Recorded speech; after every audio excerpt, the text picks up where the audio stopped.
Je m'appelle Kai Nambiar. Allons-y. Depuis des années, j'entends parler d'histoires de fantômes, de lieux hantés et de phénomènes paranormaux, d'apparitions et de possessions démoniaques, d'esprits frappeurs et de revenants. Oh la vache!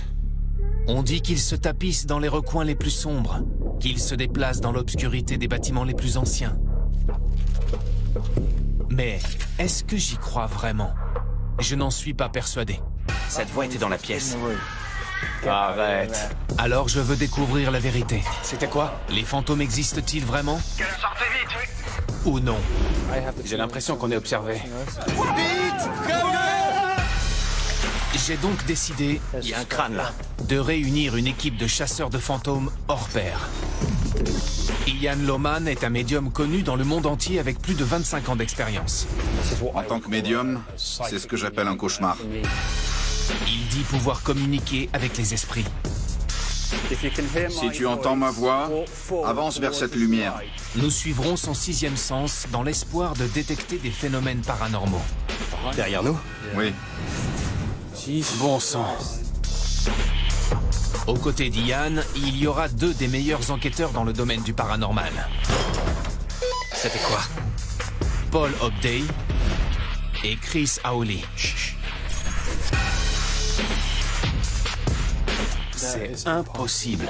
Ils sont équipés d'un matériel dernier cri pour enregistrer les manifestations des fantômes.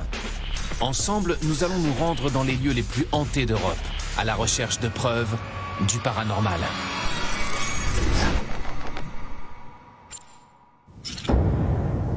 Aujourd'hui, nous sommes dans une ville de Belgique chargée d'histoire, Namur. Construite au confluent de la Sambre et de la Meuse, elle occupe une situation stratégique. Elle a été façonnée par le commerce et les guerres. Elle est dominée par une imposante forteresse en pierre, la citadelle.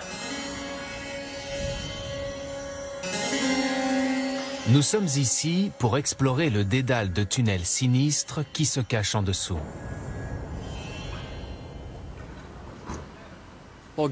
Cet endroit est actif au niveau paranormal? Paul? Il y a des milliers d'années d'histoire ici. Des siècles d'affrontements pour la Belgique. Mais aucune activité paranormale recensée. Ah bon? Personne n'a jamais chassé les fantômes ici. On sera les premiers à explorer ce site extraordinaire. Super. Et on sait quoi de cette ville? Pas grand-chose, à part que la vue est superbe. Oui, c'est beau. Et que ce site a des allures militaires. Effectivement, on est dans une citadelle et sous nos pieds, il y a des tunnels qui courent sur des kilomètres. Ils étaient utilisés par l'armée. Beaucoup de gens se sont battus et sont morts ici. Alors à mon avis, il doit y avoir beaucoup d'activités. Tu as dit des tunnels? Les tunnels sont formidables pour l'activité paranormale. Ils sont propices à la claustrophobie car ce sont des espaces clos et étroits, mais ils piègent toute l'énergie résiduelle. Quand on marchera à l'intérieur, les esprits auront tendance à nous attirer et arriveront presque à nous toucher. Ça va être très intense. Ça ne me fait pas du tout envie. Vous savez ce que je vous propose? Vous n'avez qu'à poursuivre vos recherches et moi, j'irai parler à un historien. Je suis sûr que cet endroit a un passé chargé. On se retrouve ce soir, on aura plus d'infos et on ira à l'intérieur voir ce que ça raconte. J'appréhende déjà. Je n'aime pas les endroits sombres et fermés. Je suis pas pressé d'être ce soir. Serre-moi la main alors. On se revoit en bas. Ok, à plus messieurs. Allez, en route.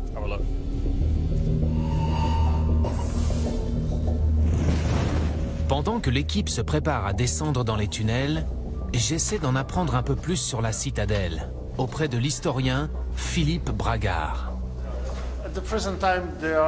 Actuellement, il y a 3,5 km de galeries. Mais à la fin du XVIIIe siècle, il y en avait environ 6.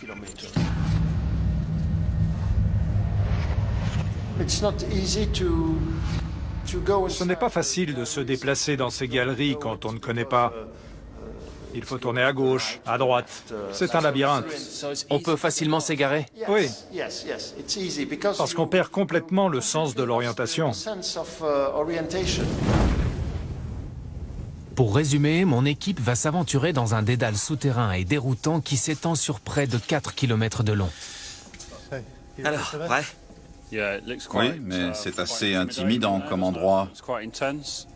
On voit même pas où ça mène. Non. Il faut bien garder en tête que ces tunnels s'étendent sur des kilomètres. Il faut bien faire attention à ne pas se perdre. Ce site est occupé par une forteresse depuis l'époque romaine, mais la majeure partie de cette citadelle et de ses tunnels a été construite au XVIIIe siècle. Certaines galeries ont été construites pour servir de baraquement, ou de magasin à poudre, ou pour stocker des vivres en cas d'attaque. Beaucoup de gens ont combattu et sont morts dans ces tunnels. Bien sûr. Je pense qu'on peut sentir des traces de ces soldats. Pendant la Seconde Guerre mondiale, la citadelle était une garnison allemande.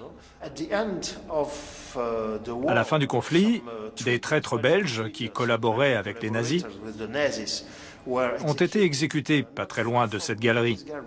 Ah bon? Oui. Nous sommes les premiers à venir traquer des fantômes dans ces tunnels. Mon équipe est en train de chercher les endroits les plus propices à l'activité paranormale, tout en essayant de ne pas se perdre. C'est impressionnant. On n'a pas de carte? Non. Alors il faudra faire très attention ce soir. Si l'un de nous se perd, on le retrouvera peut-être jamais. Génial. J'en ai déjà la chair de poule. Chris et moi sommes tous les deux sujets à la claustrophobie, la peur des lieux clos. Alors je ne suis pas spécialement pressé de partir en exploration. Ces tunnels sont humides, ils sont sombres, ils sont froids. Ça doit faire très peur, non? Oui. On a l'impression d'être dans les entrailles de la Terre, sur le chemin de l'enfer, pourquoi pas. Avec un peu de chance, nous éviterons l'enfer. Mais il n'empêche, Chris passe un mauvais moment. Ça va, Chris? Pas trop. Non? J'aime pas les lieux clos. Pas quand il n'y a qu'une entrée et des kilomètres de tunnels, dont on ne sait où ils mènent. J'appréhende un peu, pour être franc. Ian ne résiste pas à l'envie de taquiner l'équipe. Il n'y a pas un film avec des trucs qui vivent dans des caves et des tunnels? Il y a plein de films d'horreur comme ça. Cool. Et ça se termine jamais bien. Super. Au milieu d'un des tunnels, l'équipe tombe sur une chose étrange. Un vieux crucifix fixé au mur. C'est quoi ça? Pourquoi quelqu'un irait mettre un crucifix ici? C'est incroyable. Il est là depuis un moment, il a rouillé. Paul, il y a des histoires d'occultisme liées à cet endroit? Pas à ma connaissance. Mais généralement, on installe ce genre de choses en guise de protection. Tandis que l'équipe s'enfonce dans les tunnels, Ian perçoit un changement d'atmosphère. Il y a quelque chose qui ne va pas ici. Je sens de l'énergie noire. Je perçois la présence des esprits depuis que j'ai l'âge de 4 ans. Quand je dis que je sens l'énergie noire, c'est parce que je perçois que toute l'atmosphère change autour de moi. C'est presque comme si du froid pénétrait mes os. Ian, pourquoi on s'arrête? J'ai entendu des voix qui venaient de ce côté. Écoute.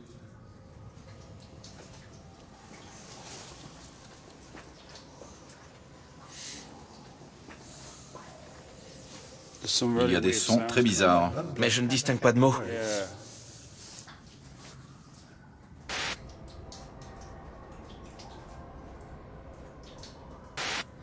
Là. Ouais, J'ai entendu une voix de femme. moi aussi. Ah bon? On est allé très loin dans ces tunnels. On n'était pas à proximité de l'entrée ou de qui que ce soit. Alors le fait d'entendre ce qui ressemblait à des paroles, même si c'était faible, c'était très étrange. Ces longs tunnels réfléchissent les ondes sonores. La source des bruits sera difficile à localiser. Malgré tout, Ian entraîne l'équipe plus loin dans ce labyrinthe, dans le secteur où l'énergie surnaturelle est la plus forte.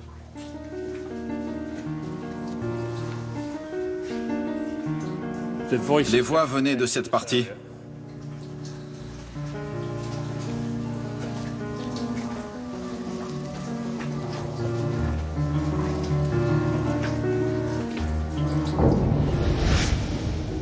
L'équipe est sous terre depuis presque 2 heures et je commence à m'inquiéter. C'était incroyable, Yann? Oh, tu es là? C'était comment? Horrible. Vraiment? Ça a été vraiment intense. On a entendu une voix de femme. Non. Si, sérieux. Et il n'y avait aucune femme sur le site. C'était très clair. Paul, t'en penses quoi? Je l'ai entendu. Vraiment? Oui. C'est dingue. On n'entendait pas bien, mais je crois qu'elle disait « Caille ». Non, ça j'y crois pas du tout. Je ne sais pas ce qu'elle disait, mais il y avait une voix. C'est certain, il y avait une voix. Il y a beaucoup d'eau qui goutte. Mais là, c'était très différent. C'était clairement une voix. Avec ces voix, on pourrait tenter un PVE? On a du matériel qu'on peut utiliser en se déplaçant. Avec un peu de chance, on captera quelque chose. On a trouvé un crucifix, mais qu'est-ce qu'il faisait là? C'est un endroit très ancien, c'est ce que l'historien m'a expliqué. Beaucoup de soldats s'y sont battus et ils sont morts. Alors, Normalement, c'est pour la chance ou une bénédiction. Il y a un vrai risque de se perdre en bas. On est remonté parce qu'on ne voulait pas aller plus loin sans toi. ah vraiment? Ouais. Autant se perdre à 4. C'est très rassurant. J'ai déjà peur et par-dessus le marché, j'aime pas les espaces confinés. Mais bon, on n'a plus qu'à rassembler le matériel et à se préparer pour une nuit de terreur. Il est minuit à Namur, l'heure du crime. Et pour nous, le moment idéal pour partir chasser les fantômes. En général, nous menons nos enquêtes de nuit. Pas parce que les fantômes sont plus actifs, mais parce qu'habituellement, les bâtiments sont plus calmes. Alors que nous descendons dans les 3,5 km de tunnel de la citadelle, nous ne sommes que trop conscients que jusqu'ici, personne n'a mené d'enquête paranormale dans ces lieux. T'en dis quoi, Kai? On se croirait dans un film d'horreur. On sent que cet endroit a connu de nombreux drames. Beaucoup de gens sont venus ici pour se cacher. Regardez. Oh la vache. C'est encore pire que ce que j'imaginais. Les tunnels disparaissent dans un trou noir. L'équipe me guide vers l'endroit où, dans l'après-midi, Ian a senti une présence malfaisante.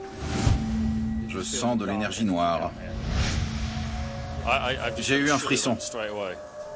L'atmosphère a changé. Comment ça? Je sens qu'on nous suit. Je suis d'accord. J'ai l'impression que quelque chose nous observe. On est sur son territoire. Et je ne suis pas le seul à penser que quelque chose de maléfique se trouve ici. Pourquoi quelqu'un irait mettre un crucifix ici? C'est exactement ce qu'on s'est demandé. Ça sert à quoi de mettre un crucifix ici? J'en sais rien. Ça me met mal à l'aise. C'est peut-être une protection pour repousser le mal. J'ai l'impression qu'on me regarde. C'est le cas. À cet instant, nous entendons quelque chose. Ne faites plus de bruit.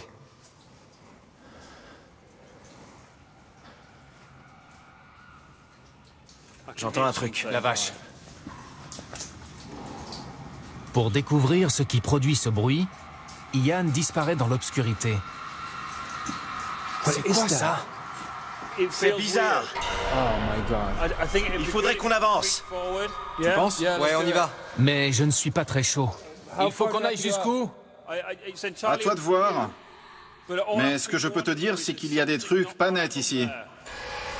Tandis que nous suivons la voie d'Ian, je ne me sens pas bien. Les tunnels dans lesquels il nous entraîne sont de plus en plus exigus. Les fantômes et l'activité paranormale, ça me va. Mais dans un espace aussi confiné, je me sens vulnérable. S'il y a une apparition, on sera bloqué ici. On ne pourra pas bouger. On sera coincé. Il y a quelque chose plus loin qui veut qu'on parte.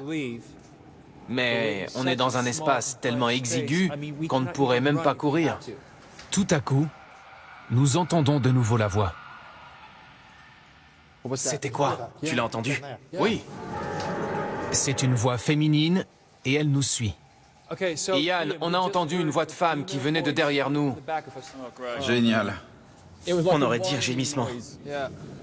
Quelque chose est ici avec nous et j'ai envie de sortir. Ian? Oui. Si cette force ou je ne sais quoi veut qu'on parte, mieux vaut partir. Être dans des petits tunnels souterrains est sans doute mon pire cauchemar. Je déteste les petits espaces confinés. Et la présence d'une force malveillante ne fait qu'empirer les choses. C'était quoi ça? C'était quoi? Qu'est-ce qui se passe? Il y a du mouvement. Ne bougez plus. Calmez-vous.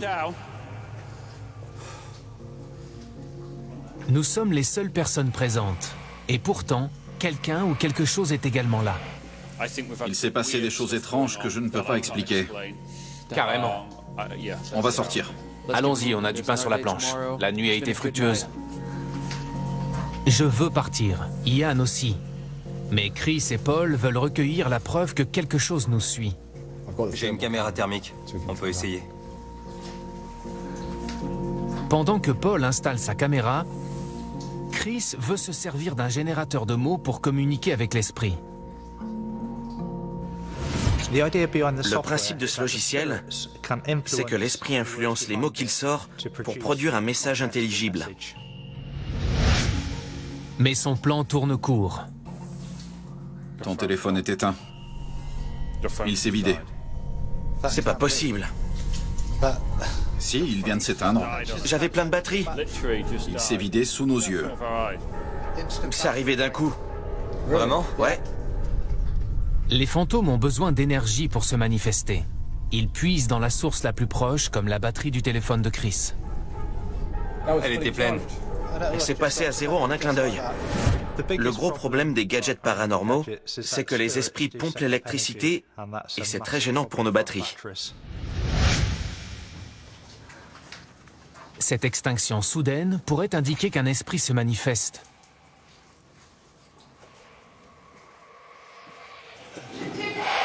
C'était quoi ça? C'était quoi?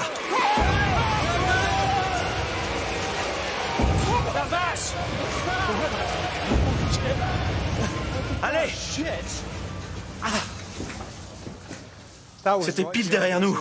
Quelqu'un criait derrière nous. C'était une voix de femme. Ian n'est pas là. Ouais! Les gars! Yann! Les gars! Yann! Les gars! Ça m'a agrippé. J'ai senti quelque chose m'agripper. Regarde, c'est déchiré. C'était flippant. Vous avez entendu?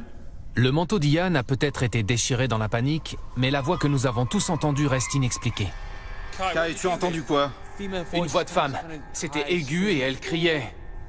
C'était fort. Et c'était clairement une voix de femme. J'ai flippé parce que je... Pourquoi on est encore là? Venez, on bouge. C'était terrifiant. D'abord le matériel qui se coupe, Ton téléphone est éteint. J'avais plein de batterie. Il s'est vidé sous nos yeux. C'est arrivé d'un coup. puis derrière nous, une voix de femme. C'était quoi ça? C'était quoi? La batterie du téléphone était chargée au maximum. Mais une défaillance est toujours possible, et donc je ne peux pas être certain qu'une activité paranormale l'a vidée. Mais la voix derrière nous était très claire et très proche, et ça, je ne peux pas l'expliquer. Ce qui est sûr en revanche, c'est que j'ai eu ma dose. Alors nous quittons le tunnel aussi vite que possible. J'avais super peur. C'était complètement dingue. Mon bras a été tiré en arrière. Après, j'ai tiré dans l'autre sens et je suis sorti. Franchement, c'est quoi ce délire? C'est rare d'être confronté à ce genre de phénomène physique ou à des esprits frappeurs. Ce que j'ai vécu cette nuit était surréaliste. Et tu sais quoi? De toi à moi, Vas-y. j'ai eu peur. J'ai entendu crier. Et ensuite, j'ai eu l'impression qu'une fille se précipitait vers moi. J'ai paniqué parce que j'étais bloqué et que je ne pouvais pas sortir.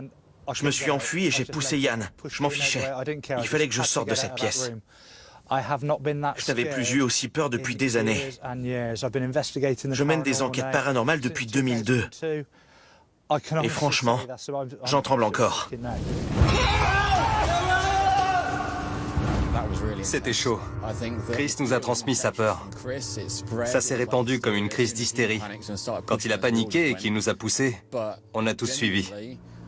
J'ai vraiment eu peur. Nous ne sommes restés dans les tunnels que 2 heures, mais d'emblée l'atmosphère était malsaine. J'ai l'impression que quelque chose nous observe. On est sur son territoire. Quelqu'un avait même installé un crucifix. Pourquoi quelqu'un irait mettre un crucifix ici? C'est exactement ce qu'on s'est demandé. Ça sert à quoi de mettre un crucifix ici? J'en sais rien. Ça me met mal à l'aise. C'est peut-être une protection pour repousser le mal. J'ai l'impression qu'on me regarde. Et Yann a confirmé. C'est le cas. C'est alors que nous avons commencé à entendre des bruits étranges. Yann, on a entendu une voix de femme qui venait de derrière nous. Oh là là! On aurait dit un gémissement. Et pour finir, une manifestation s'est produite pile derrière nous. C'était quoi ça? C'était quoi? Je n'avais jamais rien vu de pareil. Il faut que j'aille me poser à mon hôtel pour réfléchir à tout ça. Il faut que je fasse le point. Je ne sais pas si elle est avec moi en ce moment. Elle m'a touché. Je ne suis pas dans mon assiette et je ne sens plus mon bras. Je sais que je ne me suis pas simplement cogné dans un mur à cause de Chris. C'est dingue. Rentrons. Oui. Beau boulot. Nous poursuivons nos enquêtes paranormales dans un château que l'on dit hanté par des fantômes malveillants. 24 heures se sont écoulées depuis notre arrivée en Belgique. Après notre expérience terrifiante dans les tunnels, je suis content de retrouver la lumière du jour. La nuit dernière a été l'une de nos meilleures investigations. Je sentais vraiment sa présence. Et il faut bien voir que c'était un endroit vierge. Aucun autre enquêteur n'y était allé avant cela. Il y avait beaucoup d'énergie piégée. On pouvait la sentir facilement. Paul, on a collecté des preuves la nuit dernière? On a des enregistrements que je n'arrive pas à expliquer. Super. Mets ce casque Ok. et dis-moi ce que t'en penses.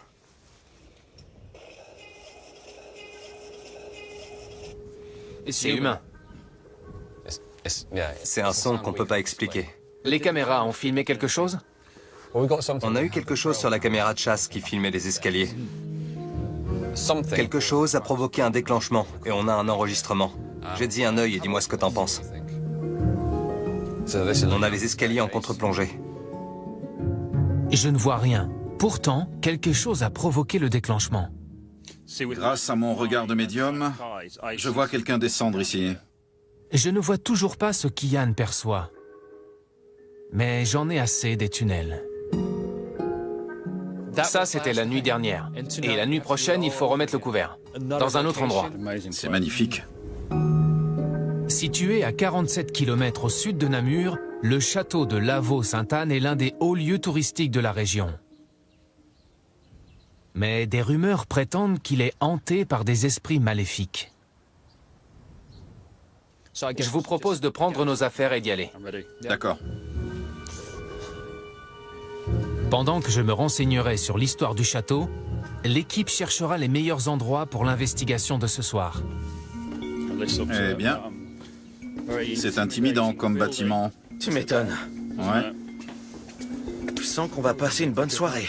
D'emblée, Yann identifie une raison pour laquelle le château pourrait être maudit.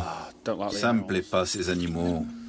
Ça retient automatiquement la négativité. Toutes les choses de ce genre, c'est du négatif. C'est horrible. Oui, c'est de la négativité directe. Dès que je suis entré, mon cœur s'est accéléré. J'ai eu l'impression d'être jeté au sol. Il y a énormément d'énergie ici. En marchant dans le château, je sentais des animaux morts partout. Je déteste la taxidermie. Non seulement je suis végétarien, mais en plus, cela produit une énergie très négative. Il faut bien comprendre que les esprits sont des âmes piégées. Alors il y a des tas d'animaux qui circulent et qui se sentent mal. On devrait monter explorer l'étage, Yann.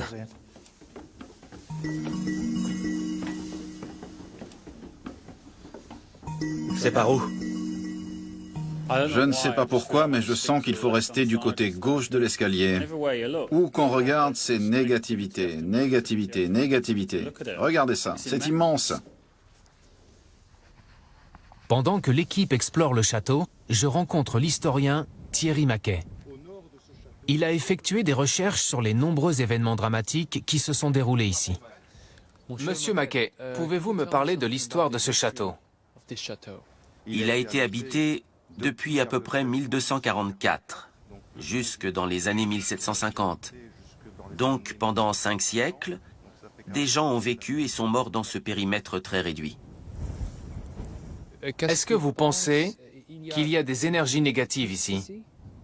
Il y a eu une épidémie de peste qui a tué beaucoup de monde. Des gardiens de vaches ou de moutons, des prêtres, car il y avait des prêtres qui vivaient ici, des domestiques, des secrétaires. Il y a pas mal de gens qui sont morts ici.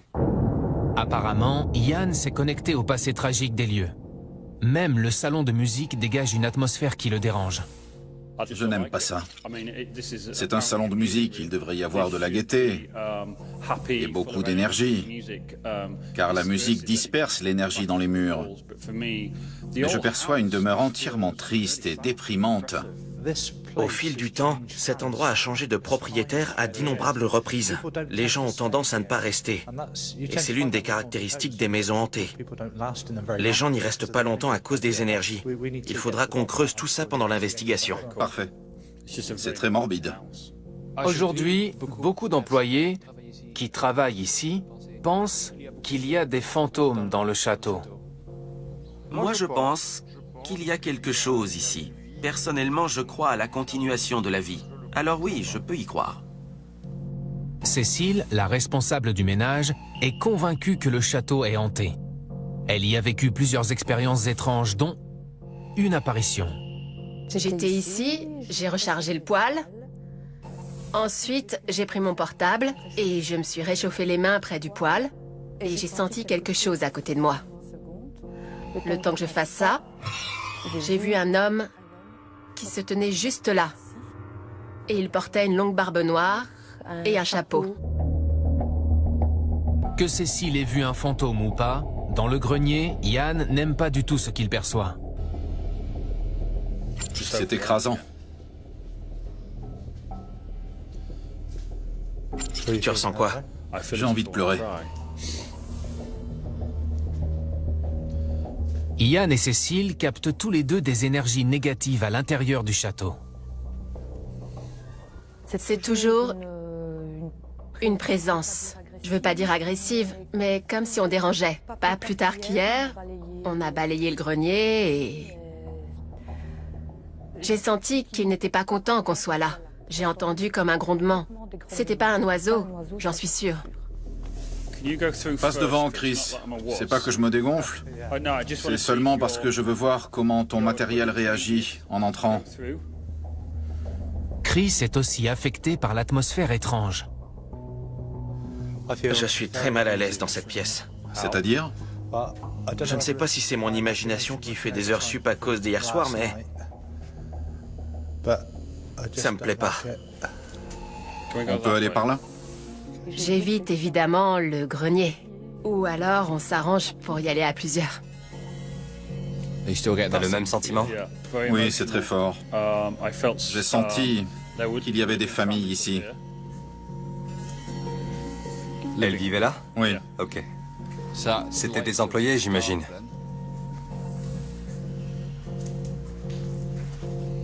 Messieurs, Oui? il y a un truc qui cloche ici. Ah bon? Tu perçois quoi? Il y a une énergie très négative. Les expériences vécues par Cécile et les intuitions de médium d'Ian laissent entendre que le château est hanté. Quelque chose d'étrange se passe ici.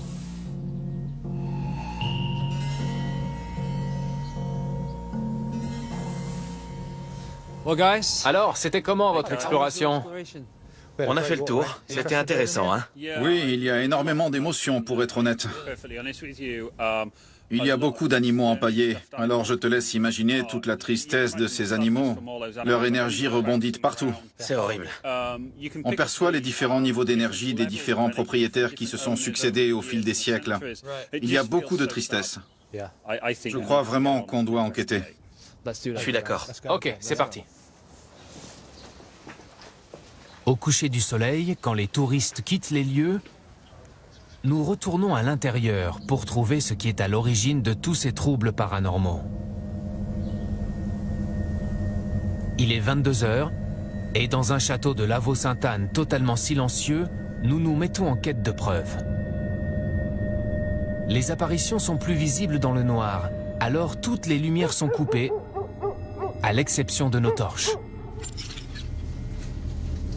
Le voilà, dans la pénombre. Tu en dis quoi? C'est un peu flippant. Jusqu'ici, je n'étais pas entré. Les trophées de chasse me prennent par surprise.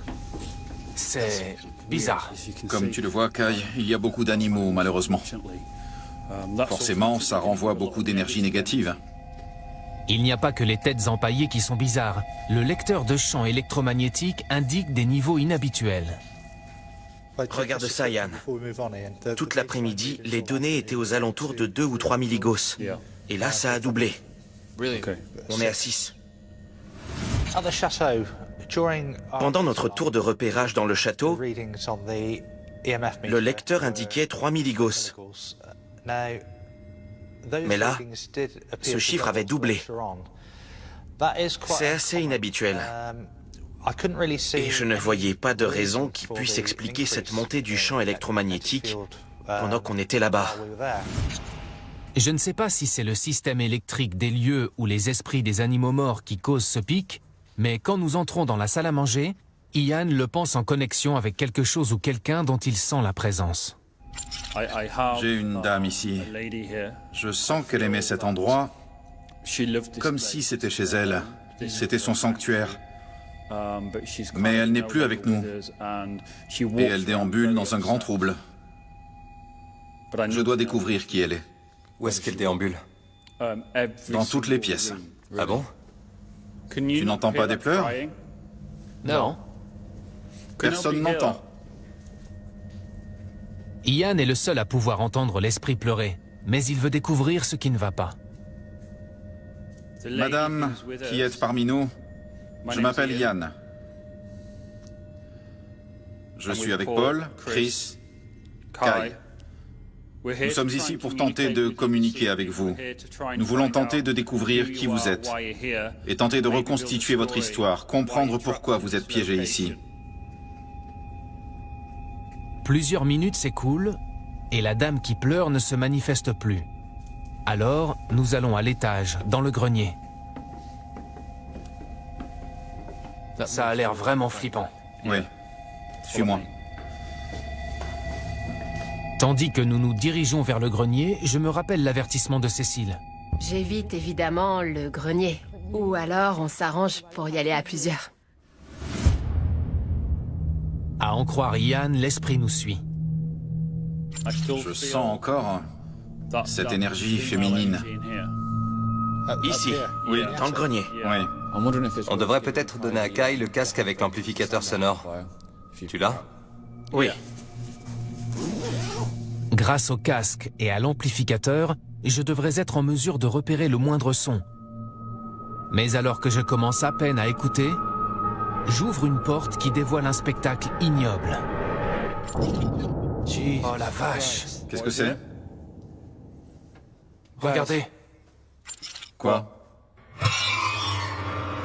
cette pièce est un sanctuaire de la mort. Oh bon sang.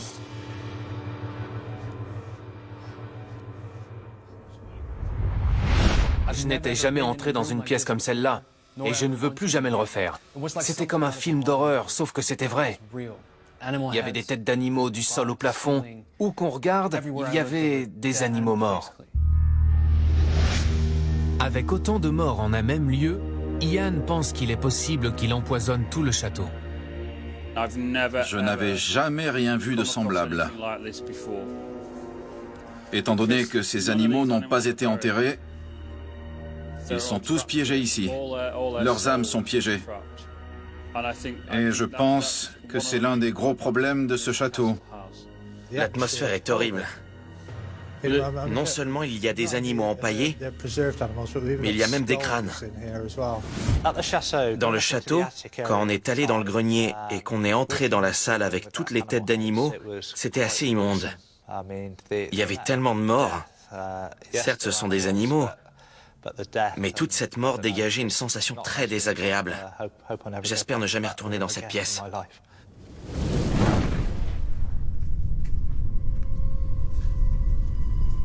Toutes leurs âmes sont piégées. Il faut qu'on sorte. J'en peux plus, ça me perturbe. À peine sorti de la salle des trophées, Ian sent de nouveau l'esprit féminin. Et maintenant, elle a un nom. Ok, alors je pense avoir une Marie. Elle a peut-être subi des maltraitances physiques ou psychologiques, mais en tout cas, cette jeune femme a vécu des épreuves. Je sens qu'elle a vécu un traumatisme familial. En marchant dans le château, je sentais l'énergie d'une femme.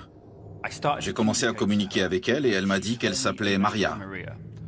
Tout ce dont je me souviens, c'est qu'il y avait beaucoup de tristesse, beaucoup d'émotions et qu'elle voulait m'en dire plus sur son histoire. Ian essaie de nouveau d'entrer en contact avec l'esprit.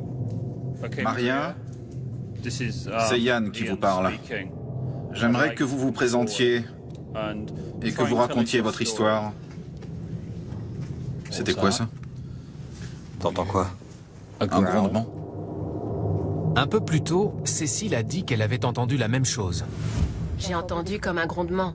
C'était pas un oiseau, j'en suis sûre. Paul et Chris partent pour tenter d'enregistrer ce bruit. Vous entendez? Essayez de l'enregistrer. Va voir Chris.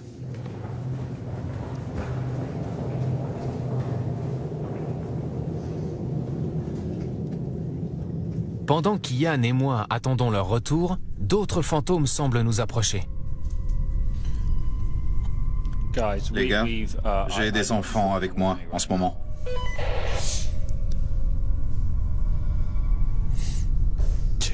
Plusieurs enfants?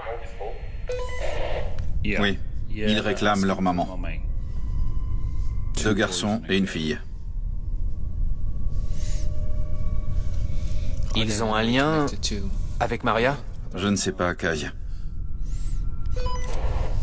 Je ne sais pas quel statut social Maria avait, mais quand j'ai vu les enfants, ils semblaient plutôt pauvres. Je sentais les enfants courir à travers tout le château. Et vu les vêtements qu'ils portaient, je pense que c'étaient des domestiques. Après cette découverte, nous nous regroupons au rez-de-chaussée, près de l'escalier principal. Ces enfants, tu les perçois dans tout le bâtiment? Oui, ils courent un peu partout. Tu fais quoi, Paul? On a des caméras de surveillance installées ici. Une des caméras de Paul offre un plan large de l'escalier principal, et Ian note un mouvement inhabituel. C'est quoi, là? Qu'est-ce que c'est? Y a quelqu'un dans l'escalier? Personnellement, je n'ai rien vu. Mais comme cette caméra couvre un large secteur, nous essayons de faire revenir le fantôme dans le champ. Pendant qu'Ian et Paul guettent des anomalies sur l'écran, Il y a des infrarouges là-dessus, peut-être que ça rebondit. Chris et moi servons d'appât en nous asseyant de chaque côté de l'escalier. Ok, je suis assis dans le noir. Pareil. 20 minutes durant, nous restons assis, à l'affût du moindre bruit ou mouvement. C'est hyper flippant. Puis je sens quelque chose pile derrière moi. La vache! Je viens de sentir quelque chose. Vous voyez quelque chose derrière Kai sur l'écran? C'est très très bizarre, Chris. J'étais justement sur le point de dire qu'il y avait quelqu'un debout derrière Kai. Tu vois quoi? Une femme est derrière toi, Kai. Au moment où je me retourne, je suis tellement terrifié à l'idée qu'un esprit se tient là, que la seule chose qui me vient, c'est de lui dire que je suis enchanté. Comment ça va, madame? Comment tu t'appelles? Je m'appelle Kai. Vous avez entendu? Oui. Il y a eu un grondement. Il y a eu une lueur. Il y a eu un jet de lumière. Ian, tu l'as vu? C'était super bizarre. C'est certain, une chose était là. Et pour obtenir des preuves, il faut qu'on la retrouve. Regarde à droite, à gauche. Y a rien. Rien du tout? Non. Tout le monde est là? Ouais. Yann, prends un instantané. Les photographies numériques sont facilement retouchables. C'est pourquoi on utilise des appareils instantanés. Ils fonctionnent avec des réactions chimiques plutôt que numériques, et ils produisent des impressions instantanées qui ne peuvent pas être altérées. Il y a des choses qu'on peut mal interpréter, mais en tout cas, il n'y a pas de trucage possible. C'est quoi ça? Un reflet? Ça ne ressemble pas à une ombre, c'est vert. Une étrange ombre verte apparaît sur l'instantané, mais nous aimerions obtenir des preuves encore plus flagrantes. Je sens que ça va être une soirée frustrante. Oui, j'en ai bien l'impression. Avant notre départ, Ian a la ferme intention de lever la malédiction qui pèse sur le château en aidant l'esprit féminin à passer de l'autre côté, pour qu'enfin il soit en paix. Il est minuit passé au château de Lavaux-Sainte-Anne. Ian veut faire une séance de spiritisme pour contacter l'esprit qui nous a suivis depuis la salle à manger au rez-de-chaussée. J'ai une dame ici. Je sens qu'elle aimait cet endroit comme si c'était chez elle. Jusqu'au plus haut de la maison. Je sens encore cette énergie féminine. Ici? Oui. Dans le grenier? Oui. Mais aussi dans le hall. Tu vois quoi? Une femme est derrière toi, Kai. Ian est convaincu que la tristesse de ce fantôme est à l'origine des problèmes du château. Pour l'aider à passer de l'autre côté, Cécile et sa collègue Fanny ont accepté de se joindre à Ian pour une séance de spiritisme.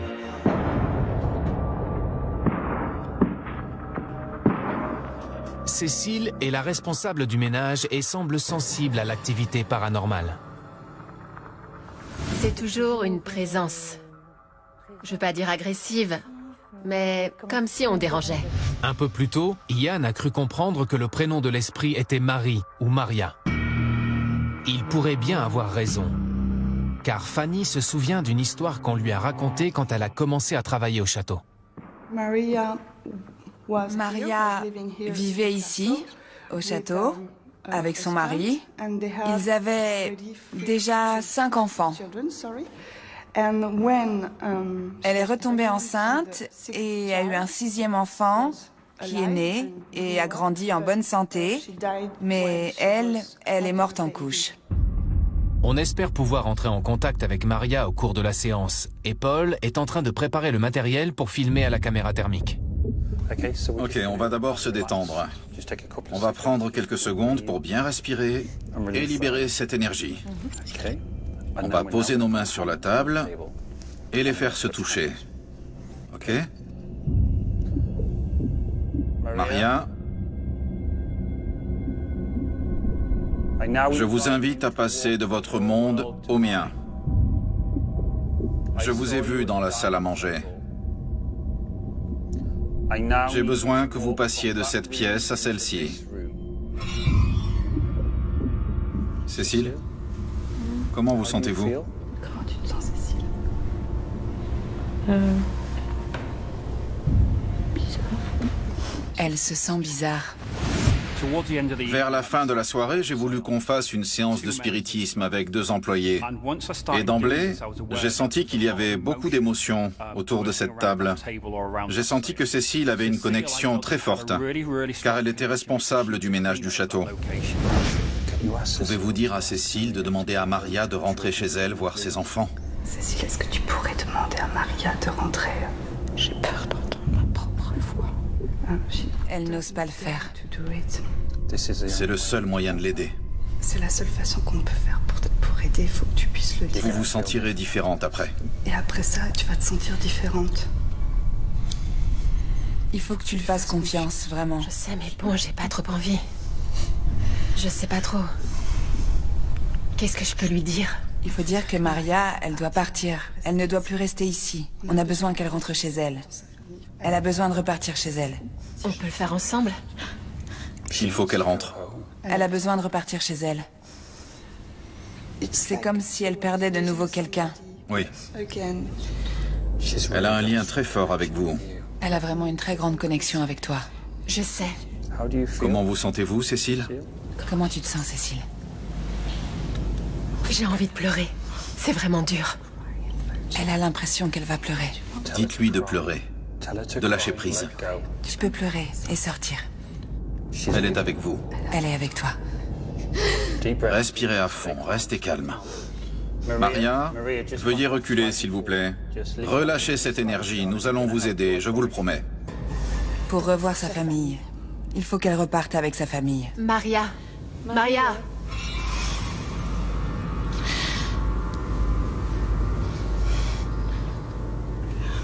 Comment lui dire? J'ai du mal. Tu dois aller de l'autre côté de la lumière. Va vers la lumière. Tu dois aller de l'autre côté de la lumière. Tu dois aller de l'autre côté de la lumière. Maria. Maria, tu dois y aller.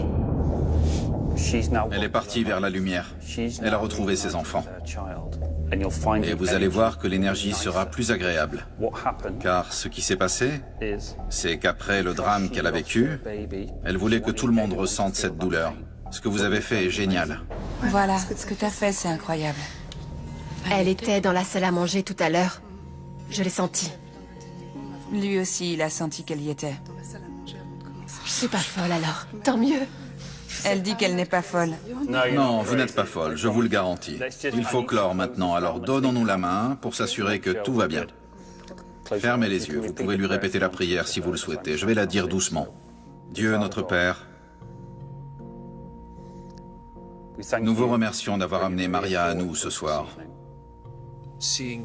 Elle éprouvait une tristesse immense. Et c'était très sincère. Bravo. Namur restera dans les annales. Hier, on est allé droit en enfer. J'ai eu très peur. Ça sert à quoi de mettre un crucifix ici? J'en sais rien. Ton téléphone est éteint. J'avais plein de batterie. Il s'est vidé sous nos yeux. C'est arrivé d'un coup. C'était quoi ça? C'était quoi? Et aujourd'hui, il y a eu cet esprit... Respirez à fond, restez calme. Maria, veuillez reculer, s'il vous plaît. Relâchez cette énergie, nous allons vous aider, je vous le promets. Ces 2 jours ont été complètement dingues.